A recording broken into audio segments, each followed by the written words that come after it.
Welcome to our business tip series. In this series, we will be giving tips on business, sales, really what I've learned in the 10 years to date in the insurance and financial services industry of how I built my business, the people we work with, the clients we work with, lessons learned to really help you develop your business as well. Enjoy and reach out if you have any questions. So my biggest failure in business as far as working with a client, or I should say a potential client because I did not land the deal, would have been back in 2016, I believe it was, 2016 or early 2017. It was a potential client. It was a company located out in the Midwest. Now, a lot of people nationally, just average individuals, know who this client is. I'm not going to mention their name for confidentiality purposes, but this was a client. One of the board members, one of the owners, had come across one of our websites doing research on cash value life insurance and the idea of the banking concept, and they were interested in it. I had a couple meetings with them, just one meeting with the group, couple meetings with this individual over some go-to meetings over the phone, and they were interested. And I get a message from the CEO, Steve, tell you what, we'd like you to come out, present to us as a board, in person, face-to-face. There is a competitor we are working with here locally as well for full transparency. Now, they are out in the Midwest. I'm on the East Coast, so I've got to fly out there. And prior to that, I got to do some prep work. So I've got really one part-time assistant, and she was a huge help going the extra mile in prepping everything. We're putting together presentation booklets for the 6 board members. Remember, I want you to keep that number in mind, the 6 board members. So we're putting this together, spending money, getting everything set up, booked the trips to fly out there. And it just so happened to be a week that my wife and I had plans that week where someone was visiting our congregation, which we've got activities we always participate in. So I'm like, okay, I got to budget my time properly because I want to make sure I'm back for this full week with my wife. I always try and make sure that I'm doing the more important things first, spending time with family and other things before business. But anyway, that just added to the stress as far as, hey, you got to get ready for what's going on here. So we're prepping for the deal, get everything set up, get the flights booked, the hotel booked. I can get in an evening, next day meet with them. That same day I can fly back. Okay, perfect. I actually met with a client who lived in that area as well the night I flew in. Had everything planned out. So I get there, meet with that client I met first that I've been working with for several years at that point. And then the next day I'm getting ready to meet with this potential client. I'm excited, more nervous than anything else. I had not practiced my presentation, had not practiced anything.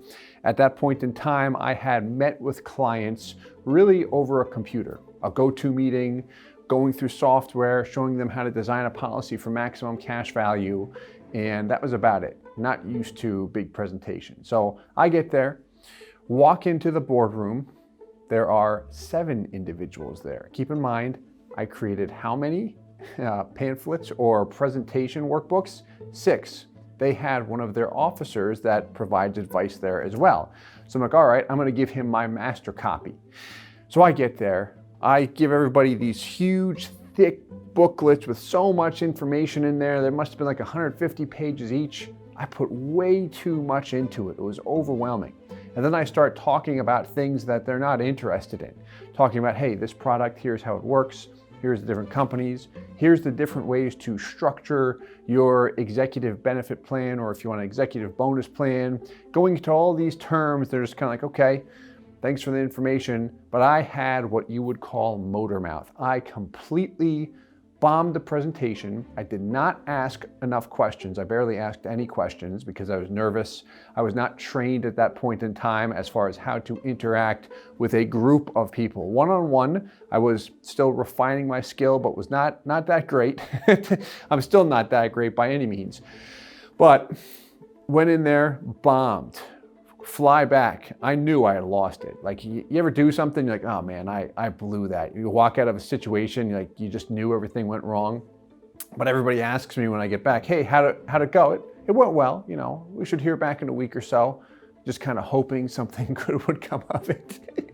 So I get an email. I follow up the next week. I get an email back from the CEO, Steve, thanks for flying out. We've decided to go in a different direction. Deflating, defeated, like, ugh. A little frustrated too. I'm like, oh, you made me fly all the way out there to do this. I start to get angry, but internally, the thing is, I can't get angry at them. No. I was the one who blew the deal. I made all the wrong moves, over-prepared the booklets and such that they didn't care about, put all this time and energy, stressed my assistant out at the time, stressed myself out at the time, all for what? Where if I just would have went in there and done my normal thing, stick to your guns, call it, ask questions, identify what they're looking for, what their objections are, how can we help, what information can I get you, just did my normal thing, would have been fine, but I didn't do it. Now, all of that I just asked, as far as asking questions, or I should say, all of that I just mentioned, asking questions, what can I get you information on? Do you have any specific questions from your research as a company, as a board? What are your guys' objectives? How do other companies use this? I wasn't trained on that. So I bombed that deal. It was, I don't know, I think a $150,000 deal or something like that. That's how much they were looking to pay into policies as a company, but they didn't move forward with it. And it wasn't the money, it was more so the moral, the mental defeat that I had gone through at the time. But here's the lesson from it.